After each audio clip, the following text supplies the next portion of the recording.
నరసరావుపేటలో ఘనంగా బాలల దినోత్సవం. శంకర భారతీపురం హైస్కూల్లో విద్యార్థులకు సైకిళ్ల పంపిణీ. ముఖ్య అతిథిగా పాల్గొన్న నరసరావుపేట ఎమ్మెల్యే డాక్టర్ చదలవాడ అరవింద బాబు. నరసరావుపేట లింగంగుంట్ల శంకర భారతీపురం ప్రభుత్వ పాఠశాలలో శుక్రవారం బాలల దినోత్సవం ఘనంగా నిర్వహించారు. ఈ కార్యక్రమానికి నరసరావుపేట ఎమ్మెల్యే డాక్టర్ చదలవాడ అరవింద బాబు ముఖ్య అతిథిగా పాల్గొన్నారు. State bank of India CSR funds ద్వారా ప్రతిభ కనబరిచిన 15 మంది విద్యార్థులకు కొత్త సైకిల్స్ను పంపిణీ చేశారు.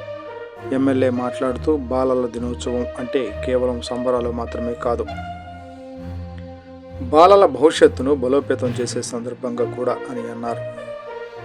చదువులు, క్రీడల్లో, కళాశాలల్లో, కళల్లో ప్రతిభ కనబరిచిన 15 మంది విద్యార్థులు సైకిళ్లు బహుకరించారని అన్నారు. ఇలాంటి కార్యక్రమాల వల్ల విద్యార్థుల్లో ఆత్మవిశ్వాసం పెరుగుతుందని అన్నారు.